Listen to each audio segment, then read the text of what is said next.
The Elevator Ritual by Shelley Jasperson. I wasn't an idiot. I knew Lisa Henry had probably voluntarily climbed over the peeling white metal fence and flung herself into the shallow pool of algae-infested water. I just wasn't sure she was the one controlling her own body. I'd spent hours poring over her blog entries and case files, pathetically obsessing over the incident while sitting in my parents' basement. My long, dark hair went days without a wash, and my Converses crossed under my legs for hours at a time, forming a sort of rigor. Lisa's body had been found a week after she went missing, floating face down, already bloated, by a curious hotel guest. Her disappearance and the strange circumstances of her death created a media frenzy, before ultimately being deemed a suicide. But she had plans for the future, and no history of mental illness. Why would she climb over the fence and jump into a shallow, unused pool? Was there a worse way to die than drowning? My breath seized just thinking about it. Her tragedy had taken over my life. I couldn't move on until I did something about it. So I said goodbye to my parents, who seemed happy to have their 26-year-old daughter out of the basement, and drove to the Chambray Hotel in Southern California, the location of Lisa Henry's disappearance and death. After 5 hours, I finally stood in the lobby of the Chambray Hotel. Off-white walls towered high over my head, and simple dark furniture created classy vignettes in every corner, visited by limestone statues. A grand staircase with white marble steps grew out of the floor to the right of the hotel desk. Pillars stood guard over shiny decorative alabaster flooring and swanky light fixtures. The entire area had an eerie golden glow. I was here, where she'd died. My shoes slapped against the reflective flooring as I approached the front desk. A tidy, short man in his 30s, with a dark goatee, stood behind the desk and smiled at me. His name tag read Josh. He gave me a patronizing grin that said he knew exactly why I was there. Did anyone come to the hotel without a morbid curiosity about the ghosts and infamous things that had happened here? Except my curiosity was overwhelmed by my need to help her, the girl who was found in the shallow pool.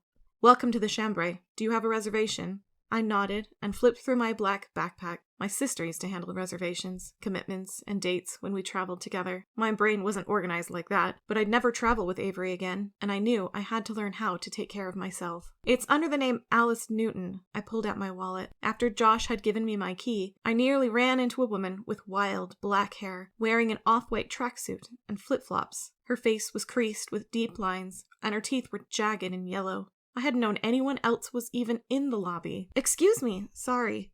I backed away as my head mixed revulsion with guilt. She was just a nice old lady, not a ghost or a murderer. "Not a problem, dear." She reached out and grabbed my arm with a surprisingly tight grip. Her fingers were ice cold. She leaned in, breathing next to my ear with gasps and hitches. "Just be careful, dear. This place has quite a history, you know." She let go. I gulped and pulled back. Yes, I knew the history. That was why I'd come. But I just nodded and said, "Thank you." I backed away from her, hitting the metal leg of a black chair with my ankle, and nearly falling into the slick leather. I shook my head. I shouldn't get distracted. I was here for a purpose. I walked to the hotel elevators. I watched my own face pale in the gold reflective doors. I couldn't stop my heart from hammering. These elevators were the real reason I was here. They terrified me. But the most important thing I do would be inside them. I closed my eyes and grimaced. Not now.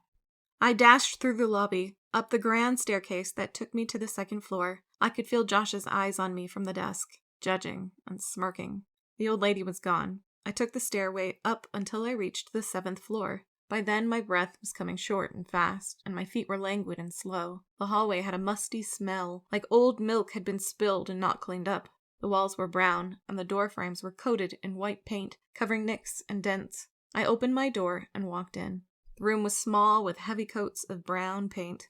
A twin bed sat in one corner and an old porcelain sink sat in the other. A tiny bathroom was attached, with the light already on. I gulped. So many terrifying things had happened at this hotel, not the least of which were the ghost sightings. Hundreds of people had died here, and the last thing I wanted to do was see one of them. I dropped my backpack, tore the comforter off the bed, and draped it over the cracked mirror. Sitting on the bed, I took a deep breath. I was already a bundle of nerves. How could I go to the elevator in the middle of the night and do the ritual in this state? I needed to calm down, meditate. I still had a few hours before midnight. I pulled off my shoes and sat back down on the bed. The mattress coils were faintly visible through the sheets and mattress protector. When I brought my legs up to sit cross-legged, The surface crackled like a sheet of paper.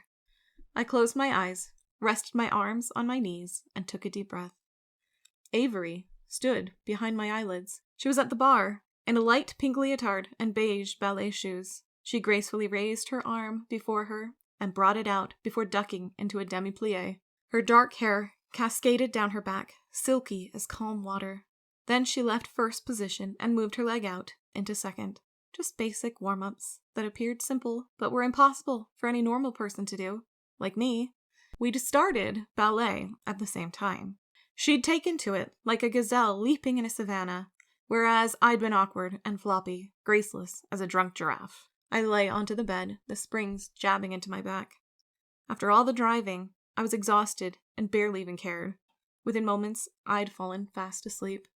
What felt like a second later, my nose itched, with the feeling of thin strands sweeping across my skin. With my mind groggy and my eyes still closed, I pictured Lisa Henry sitting on the edge of my bed, leaning over my head, staring at my sleeping body. Her face was expressionless and pale, but beyond the dark circles, her eyes pled, "Help me. That's why I was here. I was going to help her." Lisa leaned lower, right over my face, and her hair slid through the crevices in my face, a few snaky tendrils, prying between my eyelids, more in my nostrils, and thousands down my throat. The tresses multiplied and forced their way in. No matter how hard I shut my eyes and mouth, I couldn't move. My mind churned like a violent sea. Hair scratched my corneas, plugged up my nose, and filled my mouth. I gagged on the spiderweb thin strands. I choked and thrashed internally, but I still couldn't move to save myself. She was suffocating me. Suddenly, I sat up and opened my eyes, gasping for air, and swiping at the orifices on my face. No hair smothered me. I was alone in the room. I ran to the mirror and tore off the comforter. I only saw the scratches I'd just made with my own fingernails. Short, puffy red lines zigzagged from my lips to my chin and under my eyes to my cheeks. I shuddered and leaned over, taking breaths between gasps and gags. Spittle dripped to the brown carpet in little pools. It had just been a dream. Every wound had been self-inflicted. When I stood up, the clock read 11:50 p.m. I had to calm down. It was time. I straightened my clothes, wedged my feet into my shoes, grabbed the instructions from my backpack, and opened the door to a dark, lonely hallway. I left my phone. A black window at the end of the hall beckoned me forward. A vague, ghost-like image of myself reflected back. Each step brought me closer to the elevator. I glanced at the paper in my hand. What if I'd written the directions down wrong? No. I triple-checked. They were correct. Shaking my head, I stopped before the elevators. A pale woman, tinted in aged yellow, stared back at me in the mirrors on the doors. She looked terrified. I rubbed my eyes, as if that would change my expression. When that didn't work, I took a deep breath and pressed the button anyway. Lights above my head indicated that the elevator was slowly making its way to the 7th floor from the lobby. Panic lit my insides like firecrackers. What if I was supposed to walk down to the lobby and get onto the elevator from there? What if I just ruined the whole ritual? But when the elevator door opened, I closed my eyes and stepped in calmly, as if tiny explosions weren't going off in my head. Mirrors lined the walls inside. The same scared woman followed me in. Dark hair framed her gaunt face. I steeled my resolve. It was too late for Avery, but if it was possible to help Lisa, I had to try. I pressed the lobby button, leaving a fingerprint. I didn't know where to look. My frightened face followed me from every direction. So I found my shoes and focused on the scuff marks across the white toes. The elevator doors slid closed. I was trapped. When the elevator grunted into action, I gasped and braced myself against the mirrored wall, touching fingertips with my doppelganger. The elevator rattled and shook. Mechanic whirring lowered me to the lobby where the door slid open. The lobby was dimly lit. Nightlights next to the black chairs gave the space a golden glow. I had to step out of the elevator to truly start the ritual, but my body was frozen. What were the chances it would actually work? How could choosing a series of floors transport me to another dimension? How crazy did I sound? But I'd been led here. When I'd read the instructions, something in me knew it was true. And whenever I'd watched a YouTuber try it, I'd known it wouldn't work for them. You had to do it alone, and they'd brought a camera. The instructions were precise. Every step had felt correct, like I had some innate knowledge, like I was meant to do the ritual. Every choice had felt like the right choice. I couldn't save Avery. She'd left her boyfriend's house that horrible night and disappeared into the mountains. 2 days later, her body had been found, face down in the water, 5 miles away from her car. Why had she driven up the mountain? Why had she left her car and set off on foot for 5 miles in the dark? I gritted my teeth and clenched my jaw, more angry than sad. I couldn't save her. She was gone before I had the opportunity to try. With Lisa, there was a video of her that the police had sent out. She stood in the elevator at this very hotel, pressing buttons and acting strange, unnatural. To me, it was obvious. She'd performed the elevator ritual, gone into another dimension, and her body had come out possessed. That had to mean that her spirit was trapped in the other dimension somehow. All she needed was a body.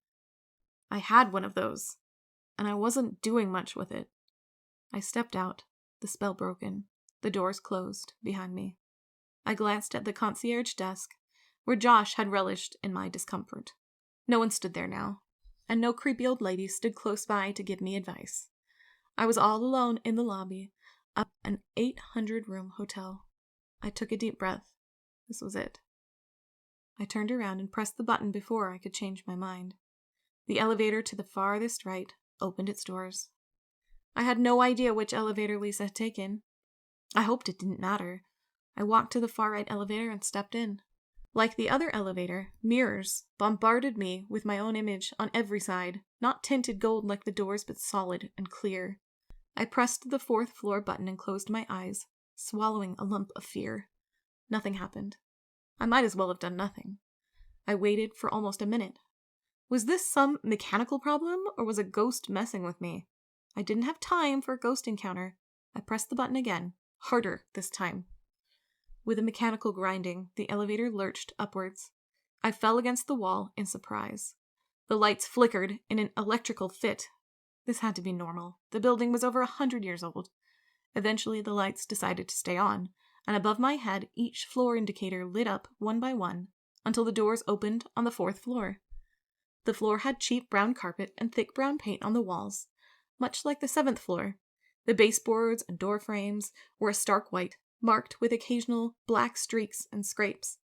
The only identifying feature that let me know I wasn't on the 7th floor was the large plaque on the wall that read Floor 4 in large red letters. The elevator doors closed before I remembered to touch a button. I pressed 2 and waited again as the elevator moved. My legs wobbled involuntarily as I watched the door open and close on floor 2. I pressed 6 and waited. After the 4th floor, my heart rate sped up. The lights flickered as if in response. When I passed the 5th, I swallowed bile that had risen in my throat.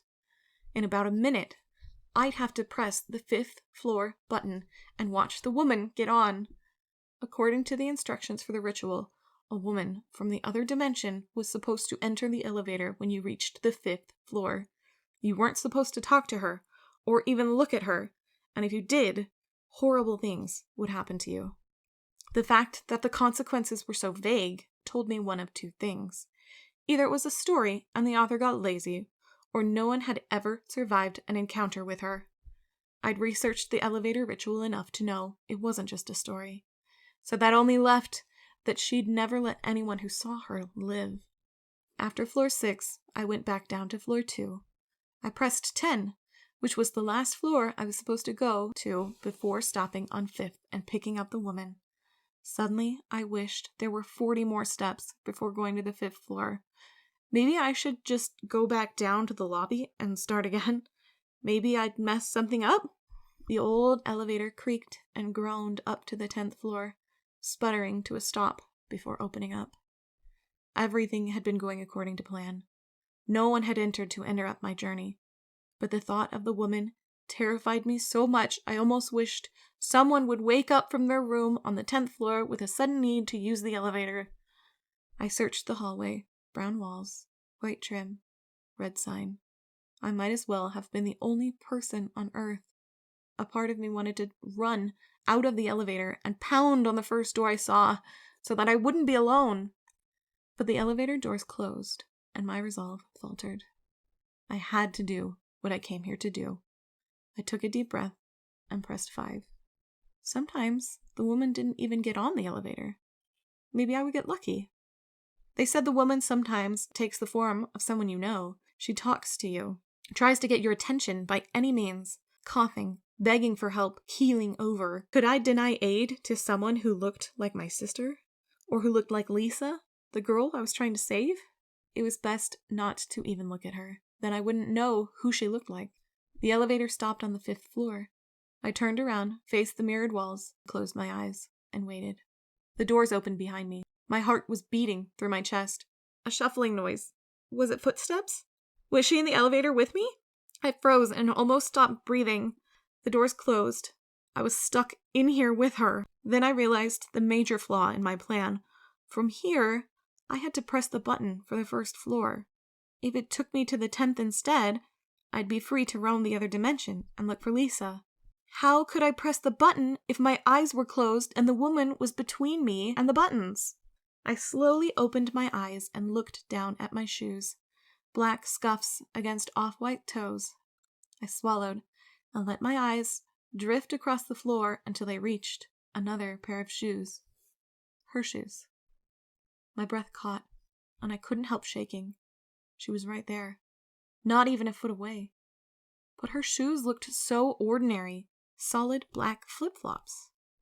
I don't know why, but I was almost expecting something from the 19th century, with faded lace and buttons down the back. This woman could have been anyone. Would I have been scared of her if I'd passed her down the hall? What if this wasn't the woman, but the woman I'd met in the lobby? Or some random woman who was staying on the 5th floor? I probably seemed like an idiot. Maybe if I saw more of her. I closed my eyes again and took a deep breath. She was supposed to look normal, familiar even. That was how she caught you. I maneuvered around the open toes, pale calves, to the panel. Then I lifted my eyes. I'm not her. I froze. Her voice sounded so normal, not faint like a ghost or scratchy like someone sick. It was clear and youthful and almost mocking, like I should feel ridiculous for not looking at her. I couldn't fall for that. I didn't know exactly what she could do to me, but I needed to live. I pressed the floor 1 button and closed my eyes. I said, she raised her voice, I'm not that woman. I know what hotel this is. I'm not her. She shuffled behind me, agitated. The elevator shifted and cranked into motion. It was going up or down. If it was going down, I'd failed, but I couldn't open my eyes again. I couldn't chance it. Whatever happened, I'd just have to get off and hope I'd made it to the 10th floor. Don't think about her. Just pretend she isn't there. I could sense movement behind me. I gulped down my fear and stayed still. She couldn't hurt me if I didn't acknowledge her. That was the rule, right? A warm breeze blew my hair away from the back of my neck. But there was no breeze. It was her, blowing on my skin. Goosebumps raised the hair on my neck. I shook, my chest constricted, as if my heart was beating as fast as it could against a tiny cage, not getting nearly enough air. Had the elevator slowed down? Were we still moving? A finger slid between the strands of my hair. I felt warmth, a body coming closer, a mouth against my ear. I could feel her smiling. She coughed, a wheeze with a slight whistle to it, and droplets of phlegm landed inside and around my ear. A deep shudder started at my head and shot through my body to my toes. I couldn't do this anymore. I pressed myself against the mirrored metal door and braced myself, gritting my teeth. Every floor must have taken 10 minutes to reach. The cranking ticked like the second hands of a clock. I'd never make it. She wheezed and coughed again until it turned into a hack. You said you were going to help me, she gagged and spluttered. Lisa? Was the girl Lisa Henry? She'd been wearing flip-flops when she'd been found. What if the rumors were wrong? What if she really needed help? Tick, tick, tick. She collapsed behind me. her body thudding onto the ground and convulsing. I pinched my eyes closed. Everything I'd read said not to engage. The evil woman was clever. Her cough slowed and stopped. I couldn't look. Guilt pounded a migraine into my head. The doors slid open. In my periphery, I saw brown carpet just outside the elevator. The lobby had hard floors, right? Only the upper floors were carpeted. Was it the 10th floor? The doors began sliding shut. No, I couldn't be enclosed in the elevator with this girl again. I wouldn't. I made for the door. With one swift motion, the girl struck her hand out for my foot. I screamed and jolted away from her, landing on the carpet. I was outside the elevator. Somehow I'd made it. Taking deep breaths, I turned to watch the doors close behind me. But the moment before they did, I saw her face. Inches off the floor, glaring at me with wide black holes for eyes and gray, lacerated cheeks. Her arm was still extended towards me, and she glared with intense hatred. She wasn't Lisa Henry. She was evil. With the door closed, my mouth gaped, and panic split through me like an axe. I looked at her. I'd seen her face. I shook uncontrollably as I took small steps backward. I was so close. I was practically out, but I'd seen her. The indicator at the top of the elevator lit floor 9, then floor 8. She was moving it. Those black holes and that gray face hid behind my vision and came unbidden when I closed my eyes. She might never, ever go away. But something else struck me. I was on the 10th floor. I'd pressed 1, but the elevator had brought me to the 10th. It had worked. I was in another dimension. Had this happened to Lisa Henry? Is that why she died? Had she seen the woman on the elevator? Was that why she got stuck? I shook my head. I had to believe I could still live. I'd done everything right. I'd completely ignored her. Maybe seeing her didn't count if you were already off the elevator. I had to believe that was right. I took a few steps, still seeing her face. Inches off the floor, with dead, peeling skin surrounded by thick, dark hair.